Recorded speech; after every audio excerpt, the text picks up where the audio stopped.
Hello, तो काय हालचाल? एकदम मस्त आहे का? तर मस्तच असायला पाहिजे. आज आपल्याला ह्या व्हिडिओमध्ये आपल्याला जाणून घ्यायचं आहे की merits of a Mendeleev's law. Okay.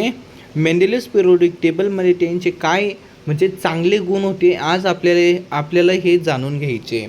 सर्वात पहिले आता तुम्हाला एक एक शिकवतो. आता येईन 3 गुण इतके छान प्रकारे सांगेले काही पण. आता सर्वात पहिले arrangement of a element by the atomic masses so that the element should be a proper places. म्हणजे एलिमेंटला काय भेटलं माहिती का? Proper place. केव्हा? जेव्हा मेंडेलिव्ह साहेबांनी काय केलं, हे एलिमेंट्स कसे अरेंज केले ॲटॉमिक मासच्या अकॉर्डिंग अरेंज केले आणि त्याच्या अकॉर्डिंग आपल्याला ह्या ठिकाणी काय भेटलं? Proper places. कोणाला भेटलं? कोणाला भेटलं? एलिमेंट्सला. आता बघा, ॲटॉमिक मासेसला प्रॉपर वे अरेंज एलिमेंट्सला प्रॉपर वे अरेंज करण्याच्या मागे सर्वात मोठा हात कोणाचा आहे? ॲटॉमिक मासेसचा. आता पहिल्यांदा काय होत आहे माहिती का? बेरिलियमचा ॲटॉमिक मास होता 14.09. पण आता येईनने काय केलं, तो करेक्ट करून किती केला? 9.4. ओके. त्याच्यानंतर बेरिलियम होतं, बेरिलियमच्या जागी कोणाला बसवलं? या beryllium was a place before heart of a boron. Okay. बोरॉनच्या जागी बेरिलियमला व्यवस्थितपैकी बसला. त्याच्यानंतर आता ह्या ठिकाणी आपला म्हणजे सेकंड मेरिट्स. आता त्यांनी सेकंड मेरिट्स काय सांगितलं होतं की Mendeleev use a vacant boxes in his periodic table. आता त्यांनी काय सांगितलं की असे रिकाम्या जागा ठेवल्या होत्या, असे बॉक्स रिकामे ठेवून दिले होते त्यांनी असे. आता हे बॉक्स रिकामे का ठेवले होते? की इन फ्युचरमध्ये कदाचित एखादं कधी एलिमेंट किंवा म्हणजे 10-12 एलिमेंट डिस्कवर झाली तर त्यांनी असे बॉक्सेस काय केले? ठेवून दिले होते. का? की इन फ्युचरमध्ये नवीन काही एलिमेंट्स आहे ते डिस्कवर होऊ शकता म्हणून. आता काही अननोन एलिमेंट होते, त्यांचे नाव होते एक का बोरॉन, एक का ॲल्युमिनियम आणि एक होतं एक का सिलिकॉन. आता त्यांचे ॲटॉमिक मास होतं 4468 आणि एक होतं 72. पण आता यांच्यामध्ये सुद्धा काय झालं माहिती का? ते एलिमेंट्स कसे होते? नेबर्स होते. नेबर्स म्हणजे जवळजवळ. आणि त्यांच्या प्रॉपर्टीजसुद्धा काय होत्या माहिती का? सेम होत्या. थोड्याशा प्रॉपर्टीजसुद्धा काय होत्या? सेम. पण आता समोर चालून काय झालं माहिती का? ते लॅटरल त्यांना काही नाव देण्यात आलं. आता हे नाव आहे का, बोर्डच्या एक्झाम घेऊन खूप महत्त्वाचे आहे राजांनो. आता तुम्ही म्हणशाल सर कसे महत्त्वाचे कसे आहे की नाही? एक मिनिट, मला पेन एकदा चेंज करून घेऊ द्या. ओके.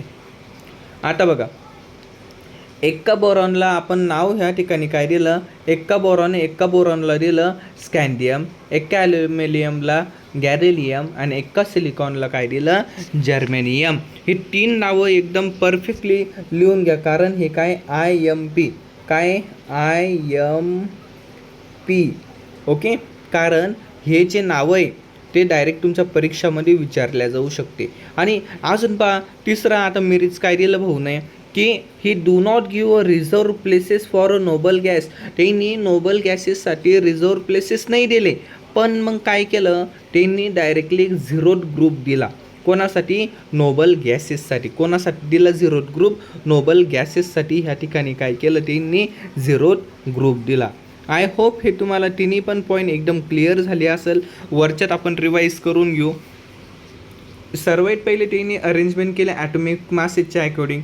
ओके. एलिमेंटला ॲटॉमिक मासेसच्या अकॉर्डिंग अरेंज केलं. मग त्यांना प्रॉपर प्लेसेस भेटल्या, त्यांच्या जागा. त्याच्यानंतर मेंडेलिव्हजनी काय केलं? व्हॅकंट प्लेसेस ठेवलं, व्हॅकंट बॉक्सेस ठेवले असे.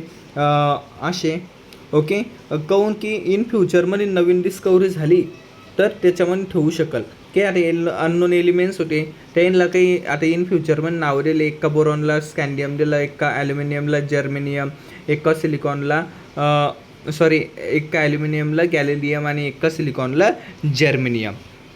आणि त्याच्यानंतर यांनी नोबल गॅसेससाठी काही जागा ठेवली नव्हती, पण यांनी काय केलं? एक स्पेशल ग्रुप दिला होता आणि त्या ग्रुपचं नाव म्हणजे झिरोड ग्रुप होतं. काय होतं? आय थिंक त्या ग्रुपचं नाव काय होतं? झिरोड ग्रुप. आय होप तुम्हाला हे सर्व एकदम परफेक्टली समजलं असेल. आता बघा, आपल्याला बघायचं डेमेरिट्स. काय बघायचं आहे? डेमेरिट्स. आता हे डेमेरिट्स काय कसले आणि म्हणजे काय आहे नेमकं. डेमेरिट्स म्हणजे ते नाकाम झाले त्या कामामध्ये. आता यांनी काय केलं माहिती काय, एकाच बॉक्समध्ये काय केलं, दोन दोन एलिमेंट ठेवले, जसं की कोबाल्ट आणि निकल. आता शक्यता काय झाली माहिती का, केमिकल आणि फिजिकल प्रॉपर्टी टोटली डिफरंट होते, तरी त्यांनी एकाच ग्रुपमध्ये ठेवले. आता त्यांचे ॲटॉमिक मासेस पण काय नव्हते, सेम नव्हते, तर मग त्यांचं सिक्वेन्स पण काय झाली या ठिकाणी डिस्टर्बन्स झाली. तेव्हा आता पहिला पॉईंट झाला, त्यांनी काय केलं, एकाच बॉक्समध्ये दोन एलिमेंट ठेवले. ओके. त्याच्यानंतर आता तुम्हाला नेक्स्ट पॉईंट सांगतो, आयसोटोप्स. आता आयसोटोप्स काय आहे, त्या टायमाला डिस्कवर झालेले नव्हते, पण मेंडेलियस साहेबांनी कट्टेचा उल्लेखच केला नाही आयसोटोपचा. Okay. Mendeleev's not mention the isotopes and isotopes म्हणजे, पण आता या ठिकाणी मुलांना एक प्रश्न उद्भवतो की आयसोटोप्स म्हणजे काय दादा, की ते आयसोटोप्स म्हणजे सेम केमिकल प्रॉपर्टी असतात, पण त्यांचं काय असतं, डिफरंट ॲटॉमिक मासेस. ओके. 3 नंबरचा पॉईंट आहे या ठिकाणी की element arrange by the atomic masses but not uniformly.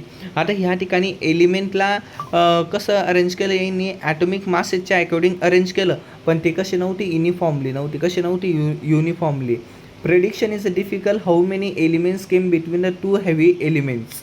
आता म्हणजे दोन मोठाले ग्रुप्स आहे, म्हणजे हे दोन आपले काय आहे,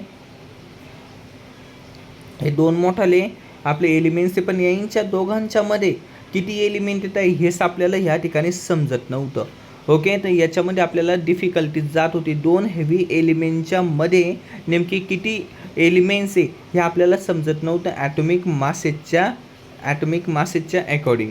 त्याच्यानंतर लास्ट ह्यो विचारला जाऊ शकतो, म्हणजे खूपच फेवरेट आहे, की हायड्रोजनची पोझिशन आहे, जे हायड्रोजनची पोझिशन आहे ती काय नाही आहे, फिक्स नाही आहे मेंडेलियस पिरियोडिक टेबलमध्ये. I hope this is a clear for you, आणि मेरिट्स अँड डिमेरिट्स तुमचे पूर्ण एकदम क्लिअर झालेले असेल. ओके. Thank you so much.